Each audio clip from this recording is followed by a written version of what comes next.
والرسول وإجابة كل المسؤول ونول كل المأمور إلى حضرة سيدنا محمد الرسول صلى الله عليه وسلم وإلى أرواح جميع آبائه وإخوانه وأزواجه وذريته وأهل بيته وعلى سائر أسباب ملته من أهل سنته وجماعته وإلى أرواح جميع العلماء العاملين والأولياء السالمين وجميع مؤلف الكتب خصوصا مؤلف الكتب التي تعلمناها وعلمناها ونخص خصوصا مؤلف هذا الكتاب من طاهر بن صالح وجميع مشايخنا وأستاذنا وجميع أهل القبور في هذه البلدة مددنا يا الله بمدادهم وأعاد علينا من بركاتهم وأمطر علينا غيث كراماتهم ونفاحتهم وفيوضتهم في الدنيا والآخرة بشهود الله وهم الفاتحة. أعوذ بالله من الشيطان الرجيم بسم الله الرحمن الرحيم الحمد لله رب العالمين الرحمن الرحيم مالك يوم الدين إياك نعبد وإياك نستعين اهدنا الصراط المستقيم صراط الذين أنعمت عليهم غير المغضوب عليهم ولا الضالين. بسم الله الرحمن الرحيم الحمد لله حسبي وكفى وصلاة وسلاما على حبيبه المصطفى وعلى آله وصحبه ومن اكتفى سبحانك لا علم لنا إلا ما علمتنا إنك أنت العليم الحكيم ربنا يسر وأعن يا كريم وافتح بالحق وأنت فتح العليم أما بعد. Hadirin mukarramin wal muhtaramin, para alim, para kiai, para sesepuh, para tokoh masyarakat, wabil khusus yang sama-sama kita muliakan, kita hormati Ketua DKM Mushola As-Syariah Bapak Eko Novianto beserta jajaran kepengurusan, hadirin wal hadirat, Bapak Ibu sekalian jamaah yang hadir, yang insya Allah kita semua dirahmati dan diberkahi oleh Allah Subhanahu wa Ta'ala. Amin amin Allahumma ya rabbal alamin. Alhamdulillah, puji dan syukur marilah sama-sama kita panjatkan kehadirat Allah Subhanahu wa Ta'ala yang atas izin serta nikmat serta pertolongan dari Allah, alhamdulillah pada malam hari ini kita dipertemukan kembali di majelis mulia ini setelah alhamdulillah kemarin kita melaksanakan dzikr Maulidin Nabi, peringatan Maulid Nabi. Tentu hari ini sebenarnya masih lelah mungkin Pak ya, mungkin masih capek panitia, masih pikirannya belum tuntas, tapi iradahnya Allah ya. Iradahnya Allah, kun fayakunnya Allah menghendaki kita hadir ke majelis ilmu. Capek secapek apapun, pegel sepegel apapun, kalau Allah maunya kita hadir, tidak bisa jadi halangan. Capek itu ya. Kita badannya sehat, nganggur dari pagi ya, kemudian kosong, tapi Allahnya nggak mau kita hadir ke majelis ilmu, ya nggak bisa Pak. Jadi fa'alul lima yurid, Allah itu berkehendak semaunya. Jadi ada orang-orang badannya sehat, waktunya luang, tapi Allahnya nggak mau, ya tidak akan pernah berangkat ke majelis ilmu. Ada banyak orang, mungkin kita yang hadir sekarang badannya kurang enak misalkan, pikirannya lagi berat misalnya, tapi Allahnya ingin kita hadir, maka oleh Allah diringankan bagi kita hadir ke majelis ilmu. Majelis ilmu ini majelis yang malaikat Jibril saja, kalau lihat kita muncul begini tuh iri malaikat Jibril itu baik. Jadi ibu bapak sekalian, malaikat Jibril kalau ada halakoh, ada lingkaran-lingkaran orang cari ilmu itu iri kata Rasulullah. Sampai dikatakan wa yatamanna Jibril ayyakuna min bani Adam. Minta sama Allah, ya Allah, mendingan jadi orang saya ini daripada jadi malaikat itu. Jadi ngiri, saking ngirinya sama kita orang yang kumpul di majelis ilmu, malaikat Jibril itu ngiri, berharap, minta sama Allah ayyakuna min bani Adam. Saya ini jadi turunannya Adam saja, mendingan jadi manusia saja. Kenapa kata Allah pengen jadi manusia saja? Nanti kalau manusia banyak godaannya, ya, ada orkes, ada dangdutan, ada macam-macam. Kalau malaikat kan udah pasti positif, pasti baik gitu ya. Kata Rasulullah ya, malaikat Jibril ingin jadi manusia. Kenapa? Ketika jadi manusia ada mujalasatul ulama katanya. Ada perkumpulan orang ngaji di majelis-majelis para ulama. Ada majelis ilmu yang didatangi oleh orang-orang yang ingin mencari ilmu. Nah, yang begitu itu yang bikin saya ingin jadi manusia. Jadi mimpinya Jibril ingin jadi manusia, Bapak Ibu ya. Kita yang udah jadi manusia, pengen jadi apa ini ya? Kita yang sudah jadi manusia ada majelis ilmu di mana-mana tiap minggu, ya. Tapi disia-siakan ya. Tapi ya memang begitu ya. Orang kalau belum dapat tuh biasanya ngotot, tapi kalau udah dapat ya begitu-begitu aja sebenarnya ya. Jadi kita ini karena sudah tiap hari hadir majelis ilmu sepertinya biasa-biasa saja. Jadi mudah-mudahan kita diberikan keistiqomahan oleh Allah, diberikan selalu mudah oleh Allah untuk bisa hadir ke majelis ilmu. Dan insya Allah kata Rasulullah SAW, kalau kita mau hadir ke majelis ilmu tentu dengan keikhlasan ya, di samping kita dapat pengetahuan. Maka kata Rasulullah, man ghada ila masjidin la yuridu illa liyata'allama ilman. Kalau ada orang datang ke majelis ilmu tujuannya tidak macam-macam, kata Rasulullah, ayyata'allama ilman, pengen ngaji udah. Mau ada aqua silakan, tidak ada aqua monggo, pokoknya ngaji gitu ya. Mau ada konsumsi alhamdulillah, tidak ada nanya kenapa nggak ada gitu kan. Ustaznya kan biasanya ada, sekarang nggak ada kan, dia tanda tanya ini apa macet bendaharanya misalkan ya. Nah itu jadi iya, jadi tapi tujuannya tidak itu, ayat ta'allama ilman, nyari ilmu Allah tak sudah bersih ya.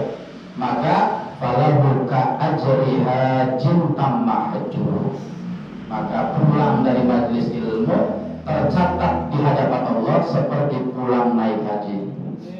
Naik haji gitu ya. Jadi pahalanya gitu ya, pahalanya seperti naik haji. Jadi yang belum naik haji, sedang daftar 5 tahun lagi mau berangkat, sebenarnya datang ke majelis ilmu itu sudah dicatat hadir ke majelis ilmu. Tapi jangan dibatalin hajinya Pak ya. Yang udah daftar, udah dapat pahala haji. Tentu berbeda nanti Pak ya. Berbeda datang ke majelis ilmu seperti pahala naik haji. Tapi berangkat ke Makkah, ke Madinah, Haramain itu juga tentu pahalanya lebih besar. Kenapa? Karena banyak yang dikorbankan. Ya, harus berapa dulu tuh juta-jutanya keluar. Tuh, kalau ke majelis taklim kan nggak ada pemeriksaan kesehatan, nggak ada suntik apa gitu ya. Jadi tapi tetap di hadapan Allah sama-sama bernilai ibadah haji. Itu jadi mudah-mudahan kita selalu diistiqomahkan oleh Allah Subhanahu wa taala. Amin ya rabbal alamin. Baiklah jamaah, kita akan melanjutkan lagi kajian kita Jawahirul Kalamiyah, melanjutkan penjelasan beberapa minggu kemarin tentang pribadi Rasulullah. Nah, ini sebenarnya tauhid tapi pembahasannya lagi siratul nabiyina alaihi salatu wassalam, sirah pribadi Rasulullah, akhlak Rasulullah sallallahu alaihi wasallam. Ini penting sekali karena kita diperintah oleh Allah untuk ikut kepada Rasulullah. Kita akan lebih tenang kalau ikut sama orang yang jelas begitu ya.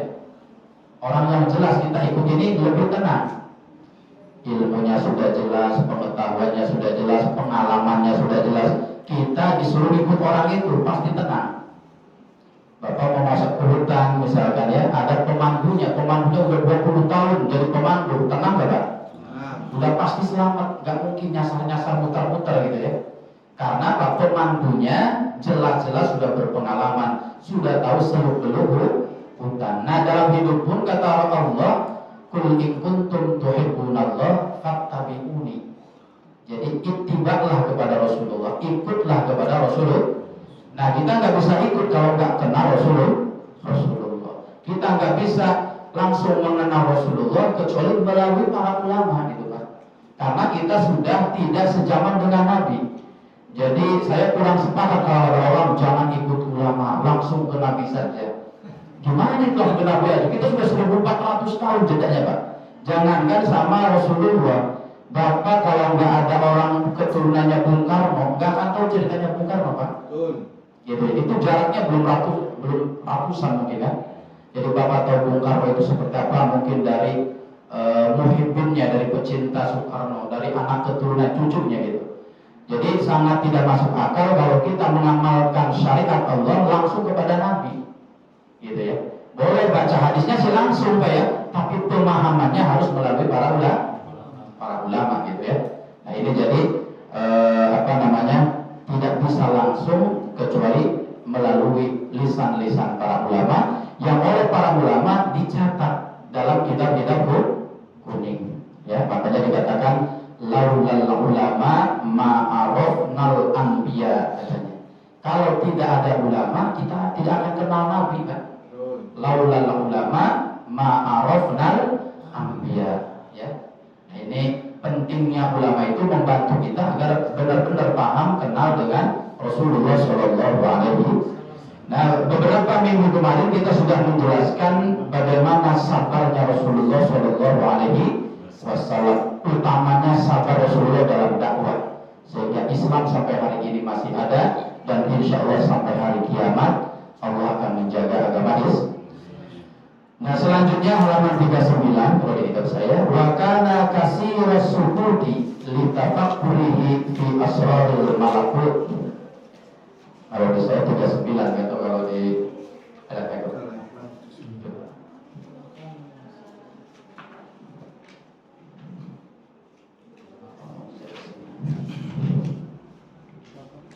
ini halaman 37 ya, paling 4 baris dari bawah. Wa kana katsira sujudi li tafakkurihi fi asraril malakuti. Nah itu salah satu pribadi Rasulullah, akhlaknya Rasulullah, sunnahnya Rasulullah yang bisa kita tiru nantinya. Rasulullah ini adalah pribadi yang apa? Yang katsira sujudi li tafakkur. Adalah sosok Nabi yang dalam hidupnya selalu menyempatkan tafakkur. Jadi Rasulullah dari 24 jam itu tidak melulu dakwah secara fisik, gitu ya. Jadi tidak mengusung umat secara fisik, ya. Jadi ada 24 jam itu ada waktu untuk istirahatnya Rasulullah. Ada 24 jam itu ada waktu untuk dakwah kepada umat, untuk urusan keluarga juga ada. Jadi tidak kasarnya ngomong gitu ya, tidak cuma majlis taklim saja Rasulullah, sementara punya keluarga yang harus diurus, punya urusan pribadi. Nah dari 24 jam itu Rasulullah di antara akhlaknya adalah apa? Tafakkur, menyempatkan diri untuk tafakkur. Ini bahasa Arab Pak Bu ya, tapi sudah menjadi bahasa kita di sini. Tafakkur itu apa Pak kira-kira? Dari pikir gitu ya. Tafakkur itu apa? Lagi ngelamun aja, dibercandain sama tetangga, ngelamun aja katanya. Ngomongnya apa? Enggak, lagi tafakur katanya. Oh, apa tuh tafakur tuh? Oh, enggak ngayal ya, ngayal biasa. Apa? Merenung ya, merenung, termenung gitu ya. Ya tafakurnya karena mikirin kabar lunas mungkin kan. Misalnya ini mau lari kemana ini nanti kalau dia datang, ya macam-macam. Orang tafakur kan macam-macam. Tergantung beban hidupnya masing-masing. Nah ini. Nah, tafakur itu di sini ada ulama yang menjelaskan tafakur itu huwa ayyan dural insanu fi syai'in bi unqin nadrah. Ya. Jadi yang namanya tafakur itu kata para ulama adalah merenung, betul ya. Merenung tapi merenungnya secara mendalam gitu. Sungguh-sungguh gitu. Jadi merenungnya nggak asal-asalan. Jadi merenung, memungsikan akal pikiran kita untuk merenung secara sungguh-sungguh, secara mendalam. Untuk apa merenung itu? Lihusulil idrah wal ibrah. Lihusulil idrah wal ibrah. Jadi orang merenung itu agar nantinya dapat solusi, dapat pelajaran, ya, dapat ilmu baru yang bisa dia pedomani untuk diamalkan sehari-hari. Jadi merenung itu sekali lagi tafakur itu merenungkan sesuatu secara sungguh-sungguh, nggak main-main berpikir Agar apa? Dari berpikir itu kita dapat ilmu yang bisa kita amalkan. Ini kitab yang kita kaji ini Pak, ini hasil tafakurnya para ulama. Yang kita pegang kitab Jawahirul Kalam ini adalah hasil perenungannya, hasil tafakurnya Imam Thahir bin Shalih. Jadi setelah berkali-kali memahami ayat ini, maksudnya ini akhirnya dicatat oleh beliau. Jadi karya-karya besar itu adalah buah dari tafakurnya para ulama. Gitu ya. Jadi tafakur itu seperti apa? Tafakur itu sering kita temui dalam kehidupan sehari-hari. Misalkan Bapak jam 11 siang gitu ya, lagi nggak ada kerjaan, nggak ada panggilan apa-apa, tiba-tiba di depan rumah melihat cacing gitu Pak ya, cacing kecil, ada cacing kecil. Bapak melihatin ada tuh cacing misalnya ya, ini cacing badan segini kecilnya, ya, badannya nggak sesempurna kita, nggak punya tangan, nggak punya kaki misalnya, ya, gitu, nggak punya keahlian. Gak punya ijazah tuh cacing Pak ya, apalagi mana juga ya, tapi kok hidup cacing Pak, gak punya kemampuan apa-apa tapi hidup. Berarti cacing ini punya rizki dari Allah, dikasih makan sama Allah, dikasih rizki sama Allah. Itu tapak itu Pak ya. Jadi tapak itu objeknya atau yang dilihat itu selalu jadi ilmu. Oh ini cacing aja berarti oleh Allah tidak diterlantarkan, oleh Allah rizkinya dijamin. Oh ini meyakini bahwa Allah itu tidak akan menelantarkan hambanya, tidak akan membiarkan hambanya sengsara dan menjamin rezekinya. Ini adalah buah dari tafakur, buah dari perenungan. Kita akhirnya mengkritik diri kita, kita yang badannya sehat, yang sempurna, yang ijazahnya sampai S3, S2 gitu ya. Wah ijazah ilmunya udah kemana-mana tahu ya. Tapi kok sempat-sempatnya berpikir besok makan apa tidak anak saya dan istri saya. Pernah nggak Pak Red begitu? Nanti kalau saya pensiun gimana dua istri saya? Gak amin gitu Bang Red? Oh enggak, bisa disingkat, tapi nanti WA apa doanya? Oh itu kaji Mas. Di bawah tekanan berarti ya. Nah ini jadi apa? Jadi kita ini yang oleh Allah diberikan fisik sempurna, akal sempurna ya, kemudian diberi ilmu, itu masih sempat-sempatnya mengkhawatirkan rezeki Allah. Berarti kita dengan cacing misalnya seakan-akan ya lebih mantepan mereka itu. Nah ini kita bertafakur, oh berarti kita nggak boleh ragu atas rezeki Allah. Yang penting kita ikhtiar, berdoa, insya Allah pasti dijawab. Adapun kadarnya pasti berbeda-beda Pak ya. Pasti berbeda-beda, walaupun sama-sama dagang, untungnya pasti berbeda. Kenapa dibedakan oleh Allah? Tidak sama saja, sehari 2 juta semua misalkan ya. Nah gitu kan, bisa Allah ingin membuktikan kepada kita bahwa Allah itu kudrat irodat, punya hak prerogatif, punya hak semaunya untuk membagi-bagi. Jadi itu adalah hak Allah untuk apa? Membuktikan bahwa Allah itu kuasa memberikan rezeki sedikit, mampu juga memberikan rezeki Pak. Kalau rezekinya satu dunia sedikit semua, orang akan bertanya, berarti Allah nggak bisa nih ngasih rezeki banyak. Menduga-duga begitu nanti. Kalau semuanya kaya semua, bagus semua rezekinya, usahanya maju semua, orang akan bertanya, berarti Allah nggak bisa memiskinkan orang. Buktinya kaya semua gitu kan. Jadi kenapa oleh Allah dibeda-bedakan, ada yang kaya, ada yang miskin, rezekinya seret, rezekinya lancar. Allah ingin tajalli, kalau bahasa tauhidnya. Tajalli itu untuk memperlihatkan dirinya, aku ini ala kulli syai'in qadir, bisa apa saja gitu ya. Bisa apa saja? Bisa apa saja. Gitu ya. Ada orang ganteng, usianya sudah 50 tahun, belum nikah-nikah. Bayangkan Pak. Punya perusahaan, ganteng, sehat, mobil di mana, belum nikah, ada nggak Pak? Ada. Ada orang maaf, wah masih statusnya gentayangan gak jelas Pak ya, masih 21 tahun, ireng, endem, urip ya, kalau orang Jawa ngomong udah kecil, hitam, hidup gitu. Tapi cepet jodohnya gitu kan, cantik lagi. Dapatnya aduh bikin ini kan. Jadi ini kenapa tuh begitu kenapa itu? Itu karena apa? Kudratnya Allah. Allah ingin bertajal, ingin ingin ngasih tahu kepada kita Allah itu kuasa apa saja. ganteng suaminya, perempuan istrinya biasa-biasa saja. Ya, kemudian suaminya biasa-biasa saja, istrinya. Nah ini apa? Kekuasaan Allah, kekuasaan Allah Subhanahu wa Ta'ala. Jadi kembali lagi bahwa ketika kita bertafakur itu apa pasti akan menghasilkan sesuatu. Orang tidak akan bijaksana hidupnya, ya, tidak akan bijak kalau hidupnya tidak bertafakur, baik. Tidak akan bertafakur. Nah, jadi nanti kita tidak ragu lagi, pasti dikasih rezeki, ya. Walaupun nanti beda-beda. Kita orang beriman, orang taat misalkan, ya, jangan pernah ragu tidak diberikan rezeki, walaupun misalnya kerjanya seala kadarnya gitu, kan. Pasti oleh Allah dijamin. Kata para ulama, ya mukmin, ya ta'i, ya innallaha yarzuqul kafir wal 'asi. Wahai orang beriman, orang yang taat, orang yang hadir ke majelis ilmu, orang yang seminggu sekali hatam Quran, lihat tuh orang-orang kafir, kata para ulama. Orang kafir saja dikasih rezeki sama Allah. Orang maksiat saja, orang gak sholat aja, rezekinya dicukupi sama Allah. Yang melawan terus gitu ya, yang bandel sama Allah, rezekinya dicukupi sama Allah. Afala yarjuka anta, katanya. Apa mungkin Allah menelantarkan orang yang beriman? Apa mungkin Allah tidak akan menjamin rezekinya orang yang tak? Nah ini hasil perenungan itu, hasil apa? Orang kafir aja dijamin rezekinya, Pak. Orang yang maksiat saja cukup hidupnya.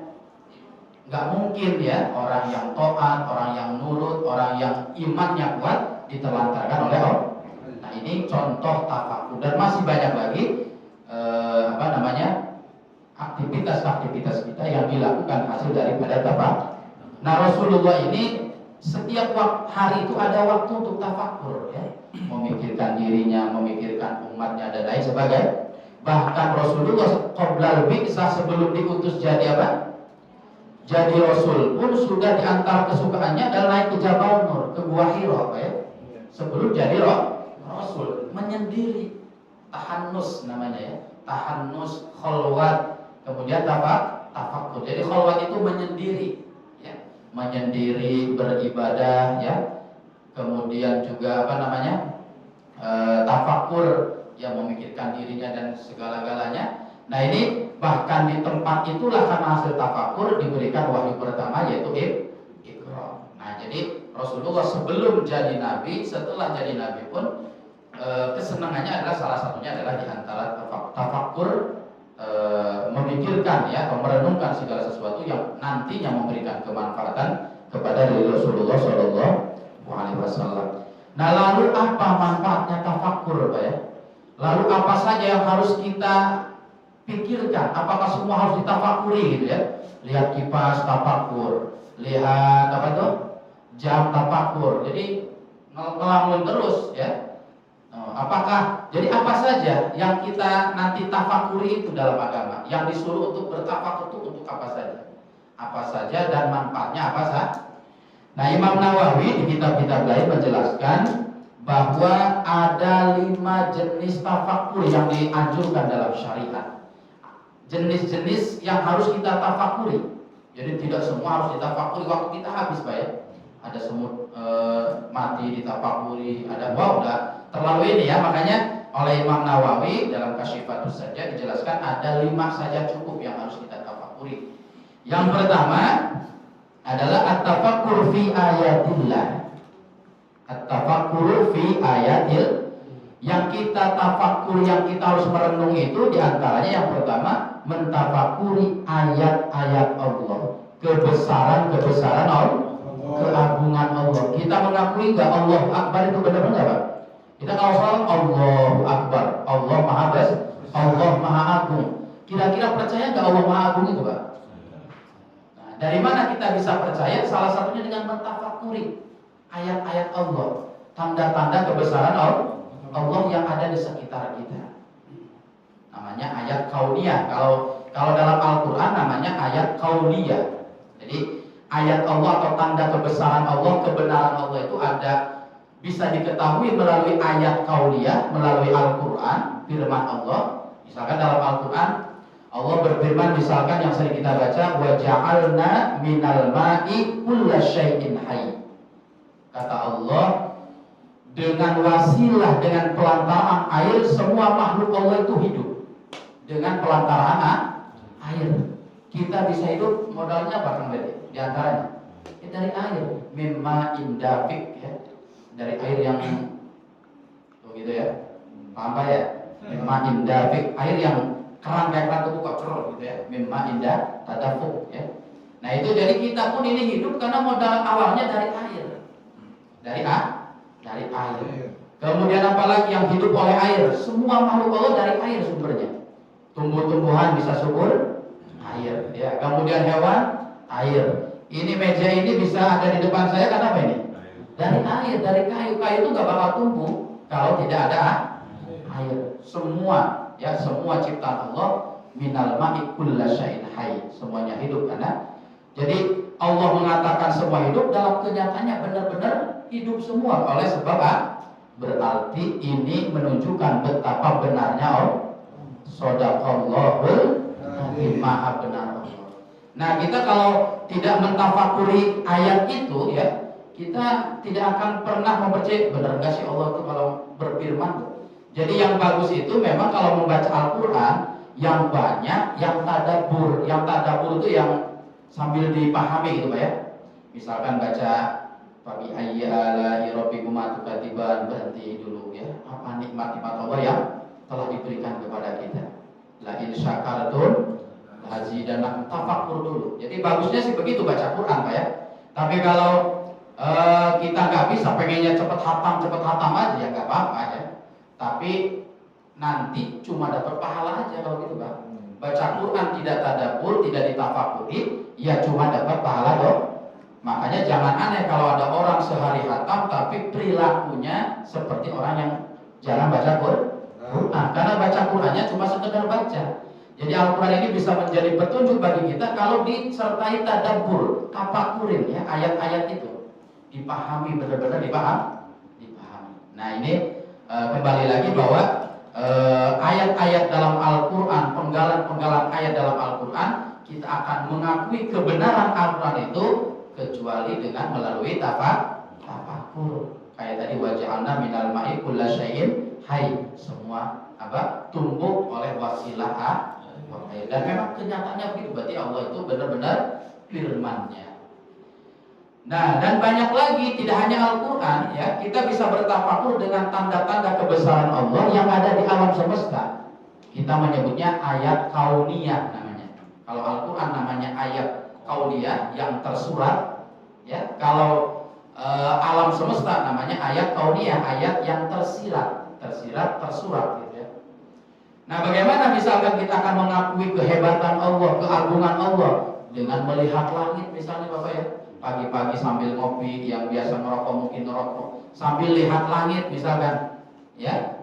Sambil ya Allah saya punya rumah ini cuma 3 meter 4 meter rumah, tapi kalau nggak pakai tiang roboh rumah saya. Saya bikin rumah kalau nggak ada tiangnya, nggak dicor rumah ya ambruk rumah saya. Tapi Allah bikin langit berapa panjangnya berapa itu Pak? Ada tiangnya nggak Pak? Langit itu barangkali di Papua ada tiang langit gitu kan? Atau di Amerika ada tiang langitnya. Jadi langit sebegitu besarnya Bapak Ibu, kok nggak ada tiangnya, nggak roboh. Ini berarti apa ini? Menunjukkan betapa kuasanya Allah, betapa hebatnya Allah, betapa mampunya Allah. Akhirnya kita mengakui keagungan Allah, kehebatan Allah, keakbaran Allah. Makanya beda orang berdoa yang mengakui keagungan Allah sama yang doanya. Jadi orang gimana sih Bapak kalau dipanggil sama Jenderal Bintang 7 gitu ya? Uyar itu yang pusing gitu ya. Jadi Bapak dipanggil sama jenderal, itu beda nggak sama dipanggil maaf sama satpam? Beda. Kenapa kita kalau sama jenderal itu ada deg-degannya? Karena kita mengakui betapa hebatnya jenderal, betapa besarnya pengaruh jenderal.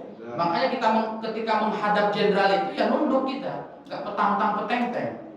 Tapi kalau sama satpam apa? Ya kepalanya diputar-putar sama kita satpamnya kan, sambil bercanda. Nah, kenapa ketika kita ibadah seperti biasa-biasa saja? Pegang tasbih yang kanan, pegang HP yang kiri. Pernah nggak begitu, Pak? Kalau wiridan itu tangan kanan tasbih, kanan kiri HP. Kenapa? Karena kita tidak mengakui betapa agungnya Allah.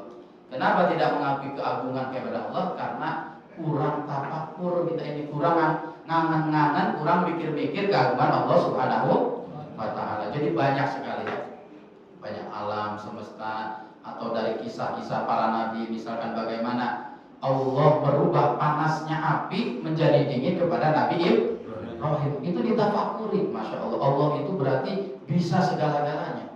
Umumnya api panas, kebakar api gosong, kok Nabi Ibrahim gak gosong oleh api? Berarti apa itu? Api dan semua yang ada di dunia ini dalam kendali Allah. Dalam kendali Allah, termasuk kita. Jadi jangan sok-sokan saya kalau udah modalnya gede nih, dagang pasti untungnya besar, jangan. Gitu ya. Jangan beranggapan kalau modal punya duit banyak, usaha pasti sukses, jangan. Karena sukses tidak itu bukan dikendalikan oleh uang, ya. Tapi dikendalikan oleh Allah. Inilah yang menjadikan kita harus selalu butuh sama Allah. Jadi kalau kita sadar nih bahwa segala sesuatunya dikendalikan oleh Allah, maka kita kalau apa-apa pun datangnya kepada Allah dulu. Bapak misalkan di keluarga ya, kita nggak pernah tahu nasib istri kita ke depan. Ibu nggak tahu nasib anak kita ke depan. Jangankan 2 hari lagi, besok aja kita nggak pernah tahu. Naudzubillah, akan ada musibah apa sama anak kita, akan dapat prestasi apa anak di sekolah. Kita nggak pernah tahu nasib anak setahun atau seminggu. Maka betapa butuhnya kita kepada Allah agar anak-anak kita dijaga oleh Allah. Jadi orang yang merasa butuh kepada Allah itu merasa bahwa Allah lah penentu segala-galanya.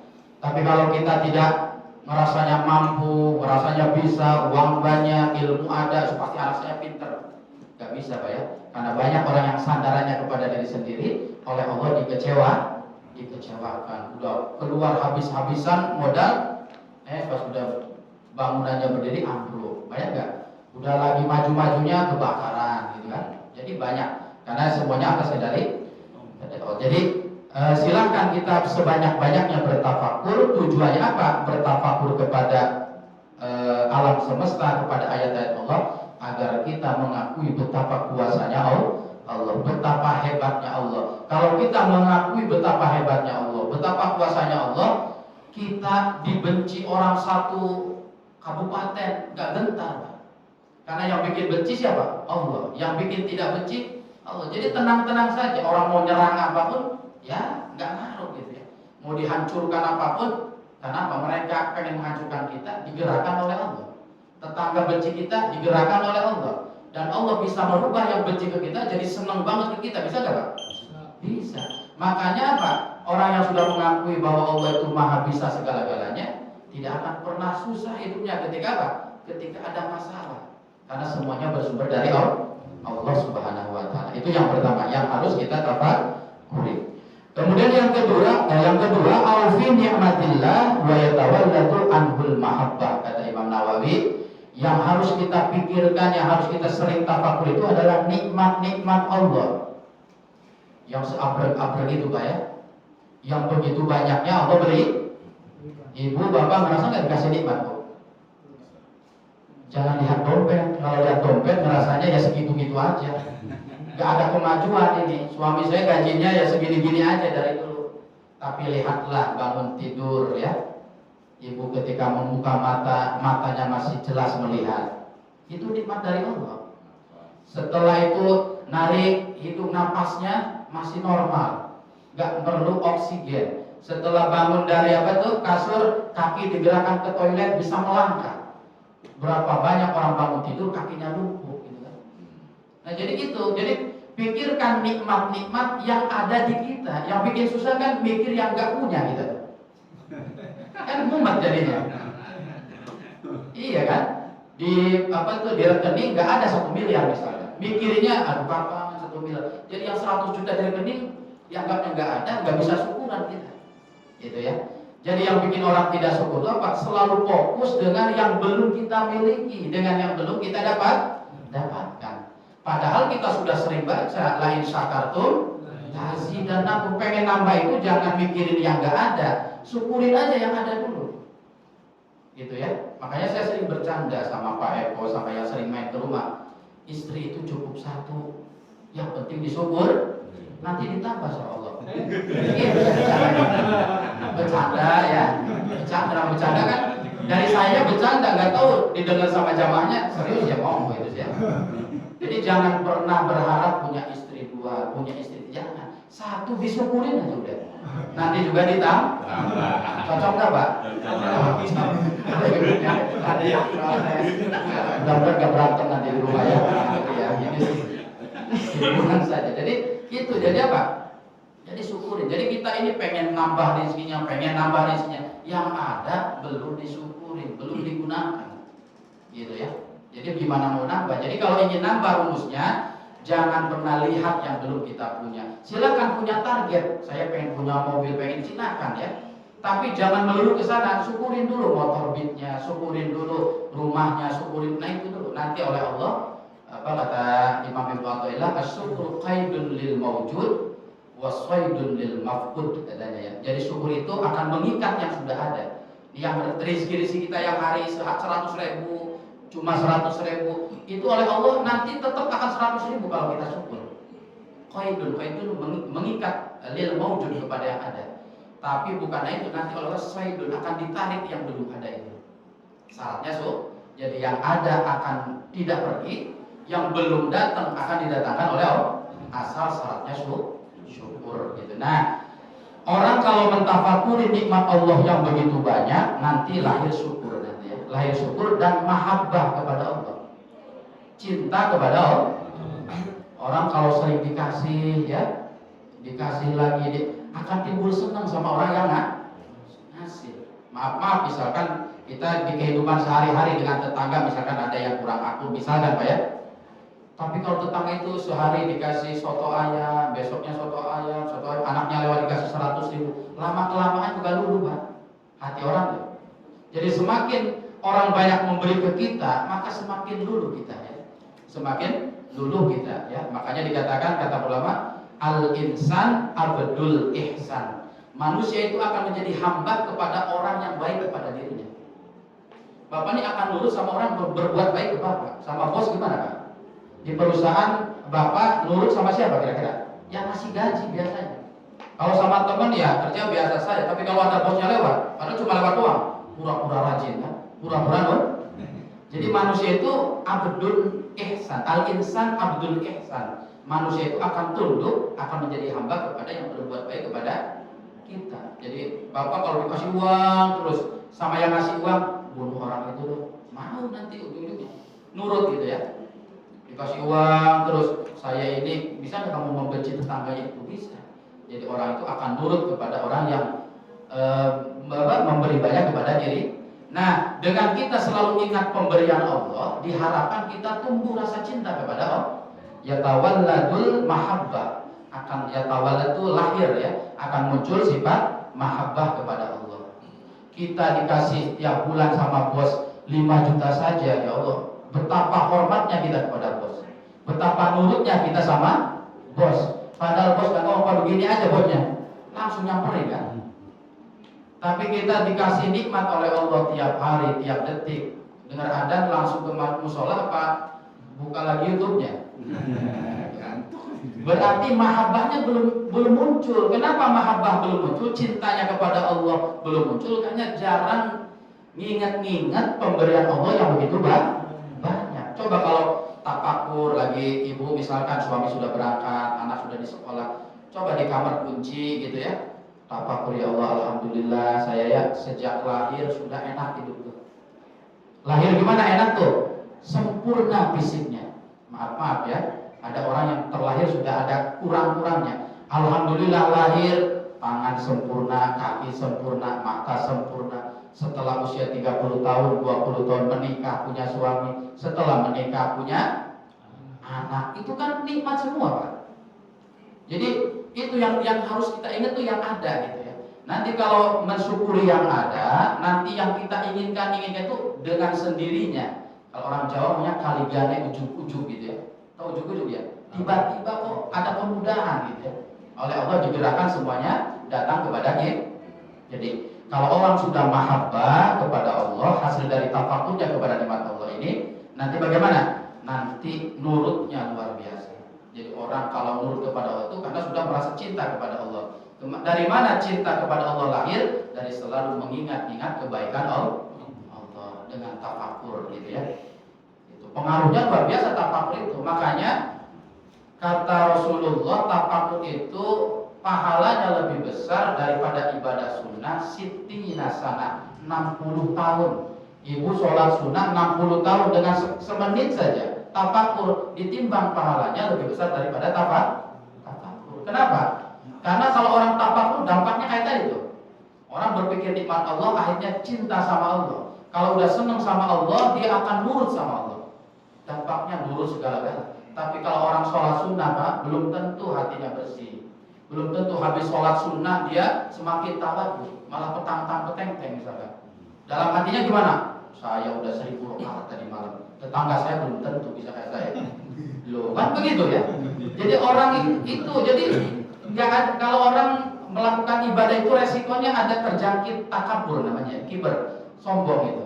Tapi jadi justru bukan makin dekat sama Allah ya, makin jauh sama Allah. Tapi kalau dengan tafakur dampaknya kita semakin taat sama Allah karena ingat nikmat-nikmat Allah. Itu yang kedua. Jadi setelah kebesaran-kebesaran Allah yang ada di semesta di daerah Quran, yang kedua nikmat-nikmat Allah, yang ketiga kata Imam Nawawi yang dianjurkan kita tafakur aufi wa'dillahi wa yatawallatu an qurraba. Sempatkan ibu bapak dalam satu hari ini merenungkan, bertafakur janji-janji Allah dan para rasulnya. Janji Allah kepada kita itu apa dalam hidup ini? Contoh lagi dalam Al-Quran, dalam hadis dibaca-baca, kata Allah kalau kita sedekah misalnya yang paling sering kita lakukan ya. Kalau kita sedekah nanti gimana tuh? Kata Allah janjinya. Man jaa bil hasanati falahu asyru amsalihha, kata Allah. Kalau kita ngasih 1 minimal dibalas 10. Ini yang sering saya jelaskan. Jadi kalau sedekah ke masjid 10, ke musola 10, ya nanti oleh Allah dibalas 100 berarti. Tapi ada yang seketika, ada yang nanti. Gitu ya. Jangan langsung cash aja gitu Pak ya, pengen cash misalkan sekarang ngasih di rumah sudah yang ada tamu yang ngasih 100.000, enggak ya. Jadi oleh Allah memang diberi proses dulu, atau tidak berupa uang dibalasnya, tapi dibalasnya berupa kesembuhan penyakit anak kita yang sudah tahun-tahun nggak sembuh-sembuh. Makanya kata Rasulullah, dawu marodokum bis sodako, sembuhkan penyakit kalian dengan bersedekah. Jadi ke dokter A nggak cocok, dokter B nggak cocok, dokter C wah udah coba nyari fakir miskin, nyari kotak-kotak amal yang masih kurang penuh, karena bertahun-tahun gak bakal penuh biasanya kotak amal ya. Nah ini coba sedekah, niat apa? Niat tadawi itu niat untuk berobat. Nah ini bisa jadi ikhtiar kita untuk kesembuhan. Jadi balasan-balasan dari sedekah itu jangan melulu dipahami materi lagi, malah oleh Allah dibalas dengan yang lebih berharga dari materi. Mungkin rezekinya kita pas-pasan, gak ada tambahan, tapi anak kok lebih nurut gitu ya, kita sedekah itu. Kok suami lebih tunduk sama saya gitu kata ibunya. Biasanya ngelawan terus kalau dilarang, sekarang kok agak nunduk. Ya, itu balasan dari sedekah. Makanya ibu kalau suaminya agak neko-neko ya sedekah saja. Suaminya disedekahin gitu maksudnya. Tadi kan enggak ada di pegadaian coba lagi. Pasti enggak ada yang mau kan. Jadi alhamdulillah sudah ada yang mau juga. Jadi nah ini apa namanya? Janji Allah kepada orang yang sedekah itu apa? Dibalas 10. Itu diangan-angan gitu ya. Nah, kenapa orang harus mengangan-angan mentafakkur janji Allah itu? Karena dengan mengingat-ingat janji Allah nanti akan lahir namanya robbah. Kalau tadi mahabbah, sekarang robbah apa? Mau termotivasi beribadah. Jadi kalau kita ingat jaminan Allah, janji Allah tentang balasan orang yang sedekah, akhirnya kita mau sedekah. Namanya robbah dalam agama. Robbah itu termotivasi untuk melakukan kebaikan. Karena kita kan kelasnya kelas diiming-imingi dulu gitu kan. Kalau sedekah dapat ini gitu kan, boleh silakan, asal berharapnya dari Allah, jangan dari manusia. Nah itu ya. Kemudian misalnya Rasulullah selalu mengajukan kita untuk nyenengin orang. Ya, ada jaminan tersendiri dari Rasulullah, dari agama, kalau orang suka nyenengin hati orang. Atau dalam bahasa agama namanya idkhalus surur. Idkhalus surur. Jadi orang yang suka nyenengin orang lain, ya, itu nanti oleh Allah apa? Disenangkan hidupnya. Kata Rasulullah, man farraja Allah. Siapa yang menyenangkan orang lain, oleh Allah akan disenangkan hidupnya. Berarti mafhumnya kebalikannya, kalau sering nyusahin orang lain, jangan tanya, nanti susah terus hidup kita. Ya, jadi makanya jadi introspeksi kita, kenapa kok hidup susah terus? Cek ke tetangga kita gimana, cek kepada suami kita seperti apa, cek kepada istri kita seperti apa, cek kepada orang tua kita seperti apa. Jadi apa yang kita dapatkan itu adalah buah dari amalan kita kepada orang.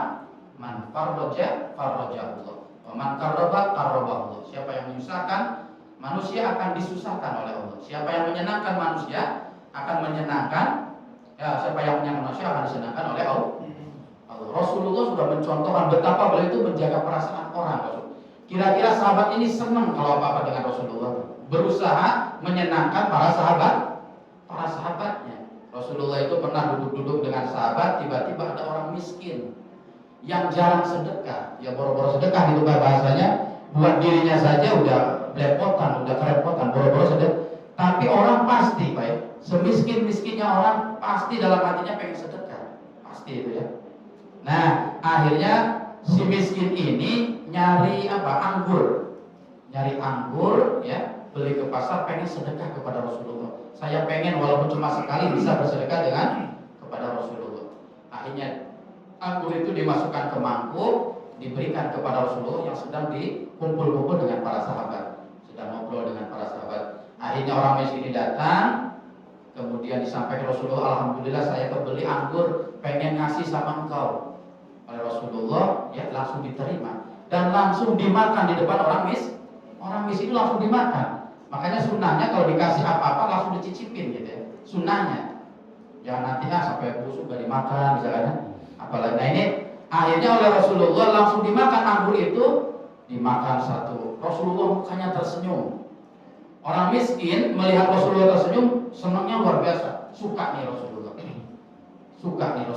Makan lagi dua, senyum lagi Rasulullah. Para sahabat aneh. Loh, kenapa Rasul ini kok makan anggur sendirian katanya? Karena ada Rasulullah ini kalau dikasih apa-apa pasti berbagi ke orang kanan kirinya. Kalau dikasih 5 roti misalkan, pasti yang dimakan 1, 4-nya buat sahabat yang kumpul di situ.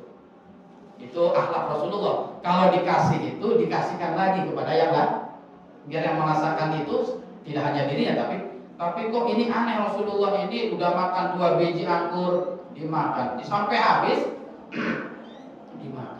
Betapa senangnya hati orang miskin melihat Rasulullah seperti orang lahap makan anggur. Akhirnya karena senangnya pulang tersenyum-senyum. Itu siapa? Orang miskin. Ditanya Rasulullah setelah pulang orang miskin, ya Rasulullah, kata sahabat, kenapa saya nggak dibagi? Saya juga pengen anggur Belgia itu ya. Lagi berapa anggur Belgia ya? Baik-baik ya. Jadi saya kok nggak dikasih? Kata Rasulullah, saya nggak ngasih kamu tuh ngejaga perasaan orang miskin tadi. Saya ingin menyenangkan hati orang miskin yang sudah berusaha keras bersedekah kepada saya. Apa? Karena saya ketika nyicipin anggur, asamnya luar biasa. Asam banget. Ya dari yang murah namanya orang miskin, Pak ya. Yang sekilonya 50, dia yang 12.000. Yang penting anggur aja gitu kan, mungkin sisaan. Jadi Rasulullah itu, kenapa saya nggak ngasih kamu? Saya khawatir ketika dikasih ke Umar bin Khattab, ekspresinya beda. Yang begini dikasih Nabi, kan begitu nanti. Kecewanya orang miskin ini, padahal dia udah mati-matian pengen sedekah. Nah, Rasulullah menjaga hati orang miskin itu sampai begitu, rela makan 1 mangkuk apa?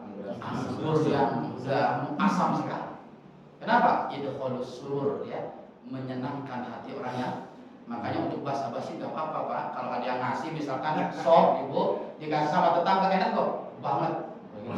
Padahal makan diterima langsung dimasukin ke comberan misalkan, karena gak jelas rasanya.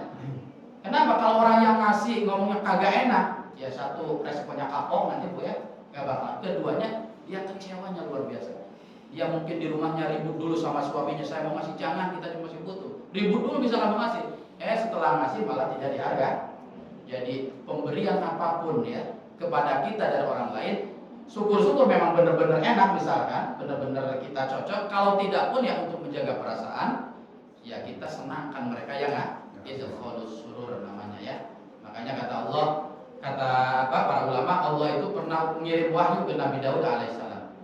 Kata Allah kepada Nabi Daud, innal abda min ibadi, ya. ada salah satu hambaku, kata Allah kepada Nabi Daud, layatani bitilkal hasanah fa uhibbuhu ayyadkhulul jannati.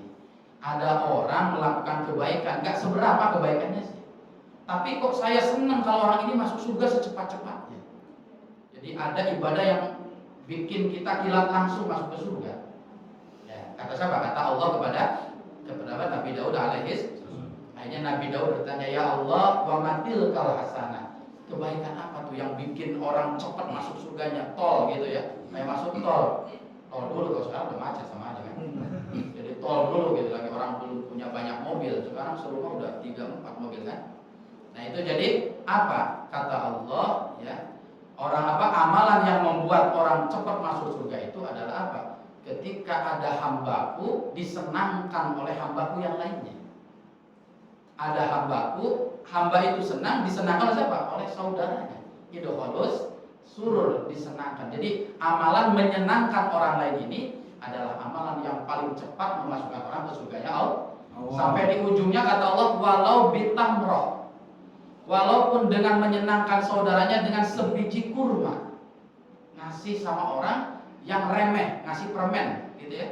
Ibu ngasih permen sama anak yang lewat, anak kecil. Menurut kita kan remeh, mungkin harga 1.000, tapi yang nerimanya senangnya luar biasa. Anak kecil namanya sukanya begitu.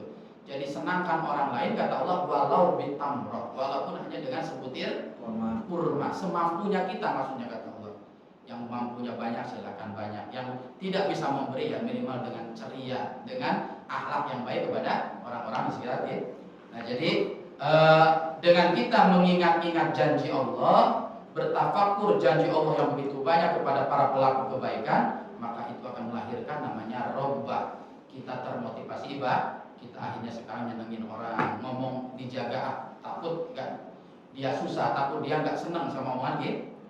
Kemudian yang keempat, aufi wa'idillah wa yatawallatu anhur rohbah. Bukan hanya janji Allah saja, tapi ancaman-ancaman Allah dan Rasulnya juga harus direnungi sama kita. Ya, betapa panasnya api neraka, sesekali Pak direnungi ya. Kata Rasulullah, paling ringan-ringannya siksaan api neraka itu apa? Ketika api itu ditempelkan ke kaki, panasnya diubun-ubun, sangat panas. Jadi apinya ditaruh di kaki, tapi panasnya apa sih? Bergojolaknya sampai apa? Sampai ubun. Itu paling rendah-rendahnya siksaan api neraka. Gitu ya. Jadi Bapak tapak nih, betapa itu rendahnya aja begitu. Kita lagi ngerokok aja, ya, kesulut udah jerat-jeritnya kayak gimana kan?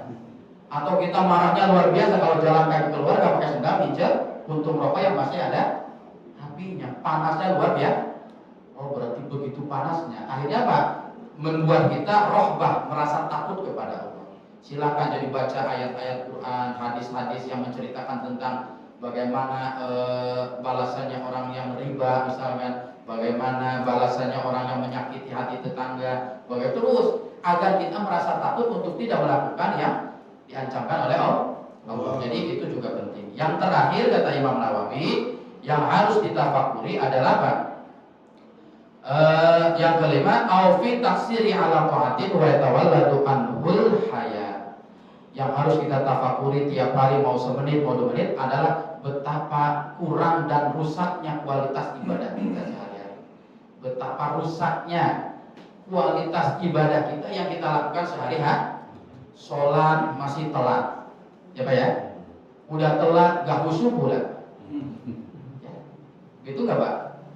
Jadi kita tuh kalau mengingat-ingat betapa ya Allah, kita ini udah umur 50 tahun, udah umur 60 tahun, sholat kok masih kepikiran yang di rumah terus, sholat kok masih kepikiran uang yang tadi disimpan di mana, belum ceng gitu, belum fokus.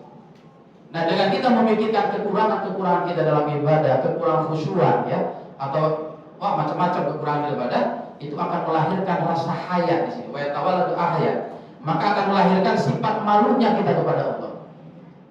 Kenapa kita tidak malu kepada Allah? Karena merasanya ahli ibadah saja. Lihatnya sholatnya, tidak lihat sholat kita bagaimana. Khusyuk apa tidak, benar enggak apa wudunya gitu ya. Kita sedekah ikhlas apa tidak, kita punya orang tua diasuh apa tidak. Jadi ikhlas, dan macam-macam. Jadi semakin banyak kita mentafakuri betapa kekurangannya ibadah-ibadah kita, ini dampaknya kita akan apa? Akan haya, akan merasa malu dan terhindar dari takabur. Orang kalau sombong itu biasanya apa? Biasanya ngerasanya apa? Ngerasanya ibadahnya banyak dan bagus semua. Akhirnya jadi tak sombong itu memang bukan karena banyak harta aja, Pak ya. Yang tidak punya harta pun bisa berpotensi untuk sombong. Oleh apa? Oleh yang dia miliki, ibadahnya. Ya, orangnya nggak kaya tapi ibadahnya rajin, bisa jadi ibadahnya itu menjadi sumber kesombongan. Ibadahnya kagak, hartanya kagak, tapi ganteng dikit aja gitu ya. Oh, beda gaya orang ganteng sama orang nggak ganteng kan petang-petangnya beda ya. Wah gitu kan, ngomongnya beda. Ibu juga yang maaf yang barangkali ada istilah cantik sama nggak cantik itu beda. Yang cantik sama enggak tuh gayanya udah beda, Pak. Betul nggak, Pak? Kan? Jadi yang menjadi kita sombong itu melulu tidak hanya dengan harta saja. Setiap kelebihan yang Allah berikan kepada kita itu berpotensi dua, bersyukur dan sombong. Pintar juga, ilmu juga bisa buat kita sombong. Nah, orang-orang yang selalu ingat kekurangan ibadahnya, bobroknya ibadahnya, nanti oleh Allah dikikis. Pas apa yang mau disombongin? Ibadah enggak musuh, tahajud jarang, ya, sedekah setahun sekali, misalkan gitu kan. Anak enggak terlalu bisa dididik, istri enggak soleha, suami enggak soleh, misalkan kan. Banyak kekurangan kita. Maka kekurangan itulah nanti akan menyebabkan kita malu, kita tidak sombong, dan yang terakhir apa kata para ulama, akan memudahkan kita untuk memperbaiki diri. Orang ingin berubah itu karena rasanya banyak yang kurang, Pak. Orang ingin kaya karena dia merasa miskin, belum punya apa-apa. Kalau merasanya kaya saja, kalau merasanya pinter aja, susah datang ke majelis ilmu, Pak. Kalau merasanya udah pinter, udah bisa, yang diajarin begitu-begitu doang paling. Di YouTube juga ada yang lebih bagus misalkan ya. Nah ini orang yang berpikiran begitu itu, ya itu karena merasa sudah bisa, sudah punya. Tapi kalau kita merasa bodoh, ya masih belum banyak tahu, ya, atau kita mungkin di YouTube ada, tapi mungkin ada perbedaan-perbedaan yang karena ilmu itu dibagikan kepada ulama itu berbeda-beda nanti pemahamannya, Pak ya. Oh di ustaz ini begini, kita di ustaz ini bisa punya tambahan, saling menguatkan ilmu itu dari sudurul ulama, dari hati para ulama. Jadi itu ada 5 yang harus kita sering tafakuri di kehidupan kita sehari-hari. Yang pertama, tafakurlah kepada ayat-ayat Allah dalam Al-Quran, atau ayat-ayat Allah dalam semesta. Penciptaan Allah ini ditafakuri oleh kita. Termasuk badan kita ini ditafakuri, ada apa di badan kita, paru-paru gitu ya. Berapa puluh tahun ini paru-paru kita, Pak, nggak busuk, Pak, di dalam. Padahal daging Bapak beli dari Tambun, ditaruh aja di luar, jangankan 20 hari, 2 hari udah busuk. Tapi kenapa ini paru-paru di dalam ini nggak busuk gitu? Itu kenapa itu? Itu betapa hebatnya Allah, betapa kuasanya Allah. Nah itu kan tafakur, kita mengakui betapa hebatnya Allah. Yang kedua, yang harus ditafakuri adalah nikmat Allah. Ingat-ingat nikmat udah. Yang susah-susah jangan dipikirin, nanti tambah susah. Ya udah susah dipikirin susah, ya tambah susah nanti ya. Jadi ya pikir seala kadarnya saja, sewajarnya saja. Lebih baik ingat-ingat kebaikan Allah. Makanya kata para ulama, kalau ingin senang hidupnya, jangan pikirin orang yang benci sama kita. Ya kan? Kita kan hidup pasti, jangankan kita, Nabi Muhammad saja banyak yang benci, Pak. Kurang soleh apa, kurang akhlaknya apa, tapi musuhnya Abu Jahal, banyak sekali, Abu Lahab dan lain sebagainya, yang kelas kakak-kakak itu semua. Nah kita pun pasti di masyarakat itu banyak yang suka, banyak yang tidak. Kita terlalu soleh, diomongin orang. Kagak soleh, apalagi. Orang sering ke masjid, diomongin. Ke masjid mulu, kapan nyari duitnya, kan begitu. Ngaji mulu dapat apa sih? Itu diomongin. Yang rajin majlis taklim diomongin orang. Apalagi yang kagak ke masjid taklim diomongin lagi. Nyari dunia mulu. Akhirat dong sekali-kali. Jadi benar bagus tidak di mata manusia pasti ada komentar. Makanya jangan terlalu peduli dengan komentar-komentar itu. Fokuslah kepada orang yang komentar baik sama kita. Fokus saja sama orang yang mendukung kita. Dan insya Allah pasti ada orang yang mendukung kita di sebuah lingkungan. Udah ingat yang itu aja, yang pahit-pahit yang gak enak tuh jangan terlalu dipikirin. Karena ya itu malah jadi berantem gitu kan. Kecuali ada titik-titik tertentu. Itu yang kedua ayat nikmat Allah. Yang ketiga tentang apa yang dipikirkan itu yang tafakur tentang janji-janji Allah, ancaman-ancaman Allah, dan amalan-amalan kita yang banyak rusaknya, banyak kurang. Insya Allah tafakur inilah akan merubah kita menjadi orang yang lebih baik. Jadi sempatkan mulai sekarang, apalagi Bapak misalkan sudah di rumah, gak ada kesibukan, ya sempatkan 1 menit, 2 menit. Dan kata para ulama, tafakur ini juga sebagai bentuk rasa syukur kita telah diberi akal yang sehat. Jadi mensyukuri akal sehat itu kata para ulama adalah apa? Mentafakuri ciptaan Allah. Ya kalau orang gila ya nggak bisa tafakur, Pak. Kita yang sehat ya harus digunakan sehat itu, sehatnya akal untuk tafakur. Nah, Rasulullah SAW kasih rasukuti li tafakkurihi fi asraril malakut. Akhlaknya Rasulullah selalu menyempatkan hari-harinya bertafakur. Kita pun umatnya sedikit-sedikit sempatkan waktunya untuk tafakur. Yang paling enak kata Imam Ghazali, tafakur itu pas mau tidur katanya. Bapak nih mau tidur udah lelah nih. Tafakur pagi udah ngelakonin apa sampai mau tidur nih. Dosa apa yang saya sudah lakukan dari pagi sampai mau tidur. Ibadah apa yang saya sudah lakukan dari pagi sampai tidur. Sholatnya khusyuk apa tidak. Itu paling enak. Karena kalau udah malam tuh pikiran udah kemana-mana kan. Jadi itu paling pas kalau bangun. Tidak Pak mau tidur kata Imam. Nah itu yang bisa saya sampaikan.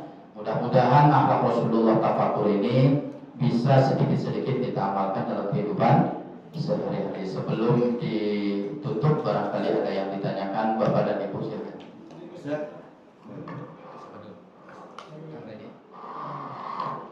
Assalamualaikum warahmatullahi wabarakatuh. Waalaikumsalam. Sedekah kan harus ikhlas. Ya, tadi ikhlas. Terus tadi disampaikan juga sedekah dengan niat Mendapat balasan. mendapat balasan. Itu gimana itu, Pak Ustaz? Kayak tabrakan gitu ya. Iya. Kayak pelin-pelan gitu ya. Ya, betul, Pak Ustaz. Jadi apa namanya? Ini boleh nggak gitu Ah, saya itu sedekah nih agar gitu ya. agar kebeli apa gitu. Misalnya. Sholawatin dulu gitu ya, sedekahin dulu gitu kan, bahasa itu kan muncul di kehidupan. Iya. Nah ini jadi kata Imam Nawawi dalam apa komentar kitabnya itu, ikhlas itu yatafawwatul ikhlas biqadrin nas. Faedahnya ini ya. Ikhlas manusia itu akan berbeda-beda. Ikhlasnya saya dengan Kang Leni pasti beda. Ikhlasnya Kang Leni sama Pak Eko pasti beda. Kalau dipukul rata ikhlas itu, ya pada gelimpang yang nggak selevel dengan saya misalkan, yang nggak selevel. Jadi ikhlas itu harus ibadah, tidak mengharap apa-apa, gitu ya. Bagaimana dengan orang yang baru masuk Islam, yang baru belajar itu, kayak kita ini? Gitu. Makanya para ulama ya dengan berdasarkan sumber-sumber hadis dan ayat Al-Quran menyimpulkan ikhlas itu nanti saya sering katakan ada 3 level, 3 tingkatan.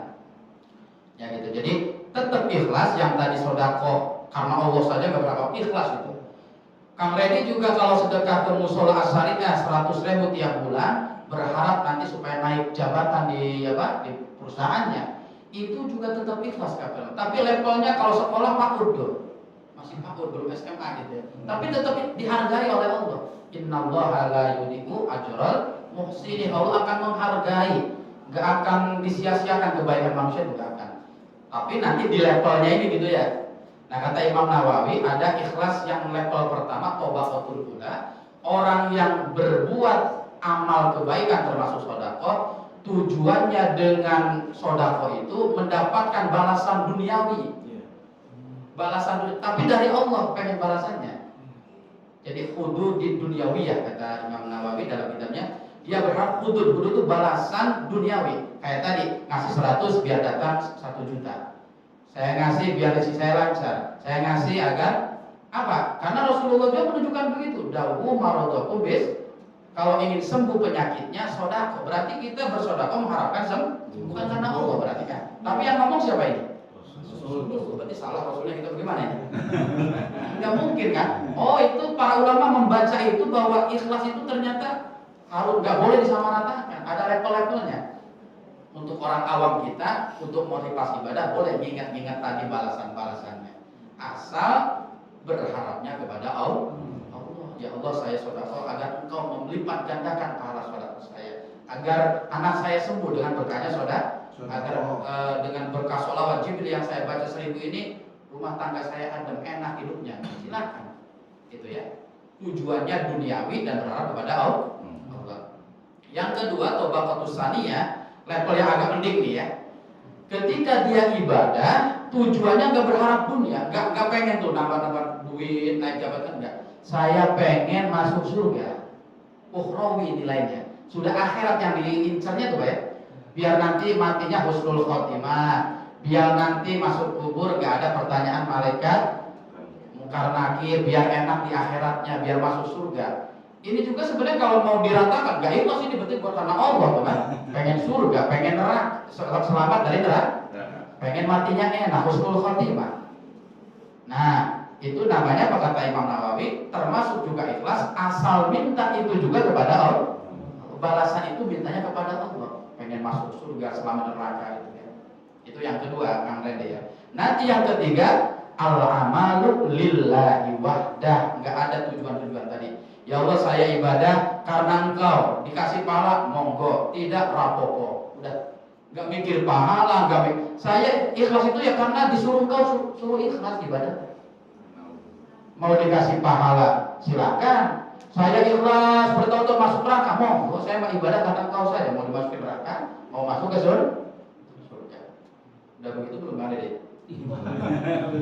Kalau ada sholat tahajud ada bisikan masuk neraka, kamu sholat tahajud juga.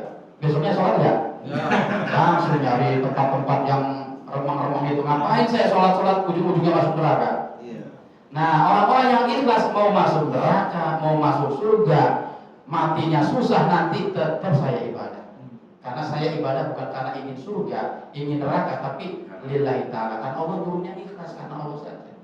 Nah gitu ya. Jadi tetap ya tadi tidak ada benturan sebenarnya ya antara pendapat berarti gak ikhlas kalau tujuannya sedekah biar rezekinya lancar. Enggak, tetap ikhlas tapi di levelnya level bawah, belum naik kelas. Insya Allah kalau kita istiqomah nanti ada titik di mana kita tidak berharap apa-apa. Gitu Pak ya. Gitu. Jadi kita kalau ngasih orang Pak ya, selalu berharap dikasih. Tapi ketika orang itu nggak ngasih lagi, akhirnya yang ketiga tuh ya nggak berharap apa-apa. Orang dia nggak pernah ngasih balik. Jadi orang kalau sering ngasih orang nggak dibalas lagi, pertama masih berharap, kedua dikit-dikit berharap, ketiga dikecewakan lagi, ya udah kasih lillahi ta'ala juga. Tuh itu tahapan gitu ya. Jadi kalau ingin ikhlas benar-benar ikhlas, ya ditempuh jalan tadi itu, karena dunia dulu nggak apa-apa, tapi naik sedikit karena akhirat. Nanti oleh Allah digerakkan lagi, tidak pengen akhirat, tidak pengen dunia, gitu ya.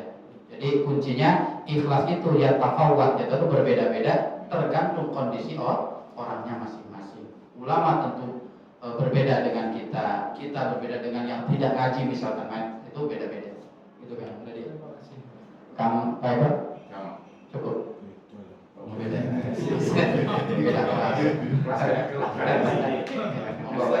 Saya mau naik Ustaz.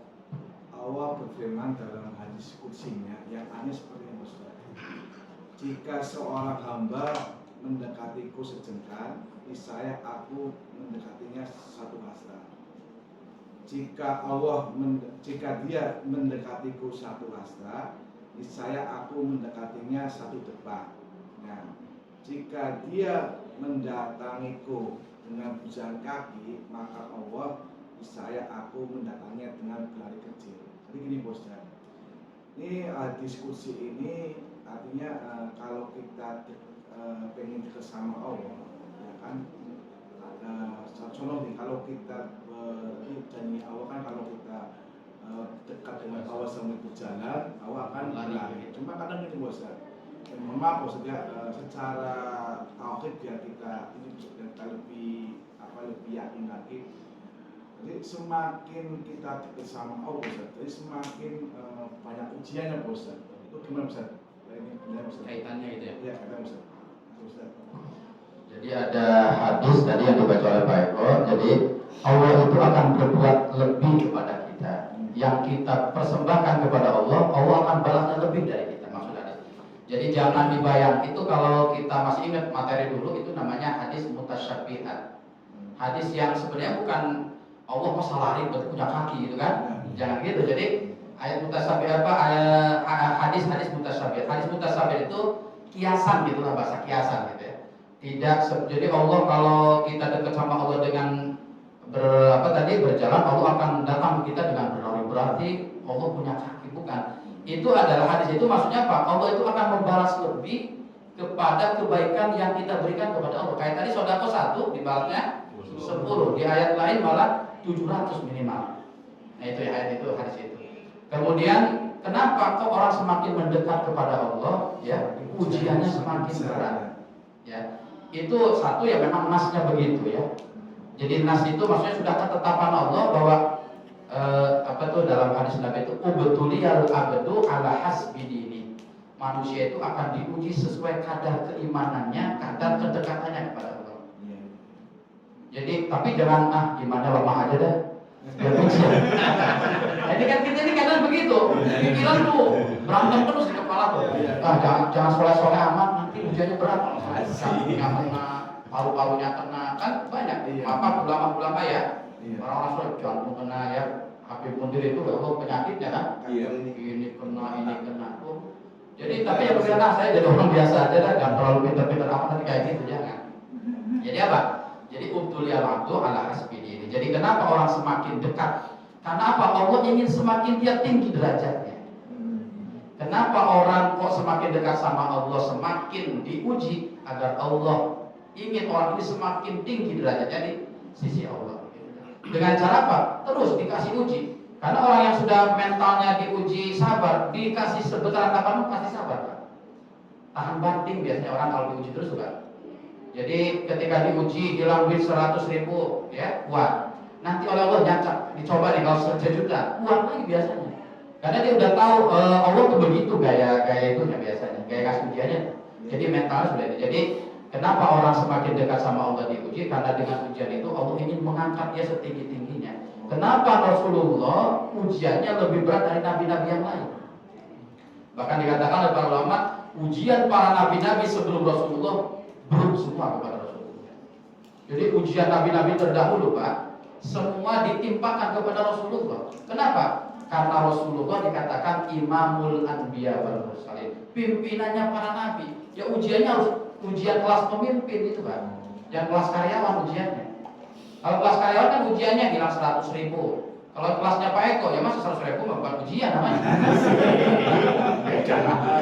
Beda. Kalau udah 500M hilang baru ujian gitu kan. Jadi Rasulullah itu begitu ya, diuji bukan yang receh-receh, yang berat. Kenapa? Dia oleh Allah mau dijadikan imamul anbiya, pimpinannya, jagoannya para nabi. Maka ujiannya pun harus beda dengan yang bukan sekelas dengan beliau. Jadi kita pilihannya dua, mau semakin pesat derajat kita, siap-siap diuji, ya, atau kita pengen biasa-biasa saja. Ya, yang penting masuk surga dan mau di pojokan juga apa-apa, yang penting di surga. Yang asetnya kurang ini misalkan di MPL aja, yang penting di surga. Ya berarti ya udah gitu kan. Tapi kalau pengen nanti di pinggir Nabi Muhammad banget duduknya, ya siap-siap aja ujiannya gitu kan. Dan biasanya ujian itu yang paling sering dialami oleh orang itu, kata Imam Ibnu Qayyim, man ahabba syai'an ghairallahi udiba bihi fala budda. Orang itu akan diuji oleh sesuatu yang paling dicintainya. Gitu baik ya. Makanya kalau orang cintanya ke istri berlebihan, siap-siap diuji sama istrinya. Jadi ibunya terlalu cinta sama suaminya, siap-siap nanti suaminya ngelirik yang di pinggirnya itu. Jadi artinya apa? Udah ke siapa aja tuh biasa. Maka sampai ke harta pun jangan terlalu berlebihan. Kalau cinta, enggak cinta total sih kayaknya masih sulit Pak Eko ya. Masih butuh kita. Tapi jangan terlalu berlebihan, karena ketika berlebihan dibabi akan diuji dengan itu. Bapak ke anak misalkan apa aja dikasih, wah pokoknya manjanya luar biasa, anak dikasih terus. Nanti oleh Allah diuji dari anaknya biasa. Tiba-tiba aja melawan terus anaknya. Sama istri, sama dunia, sama perusahaan. Terlalu cinta sama perusahaan, ya ujiannya nanti di perusahaan oleh Allah. Makanya kalau tidak ingin diuji ya jangan punya apa-apa nanti. Udah, tapi ya gak enak juga ya kalau punya apa-apa ya. Jadi intinya apa? Kesimpulannya Pak Eko, jadi semakin tinggi derajat keimanan kita semakin dekat, justru ujiannya akan semakin berat karena ingin ditinggikan derajat kita. Dan di garis bawahi, ujian itu sering dialami oleh kita oleh sesuatu yang paling kita cintai, ya. Jadi maka kepada sesuatu itu wajar-wajar saja, biasa-biasa saja. Silakan dicintai istrinya, anaknya, tapi jangan melampaui cintanya kita kepada Allah. Teorinya kan begitu ya, teorinya sebegitu, tapi dalam prakteknya kan beda-beda, berat gitu, perlu latihan gitu ya. Itu barangkali baik-baik. Yang lain cukup ya. Wallahul muwaffiq ila aqwamit thoriq. Wassalamualaikum warahmatullahi wabarakatuh. Waalaikumsalam.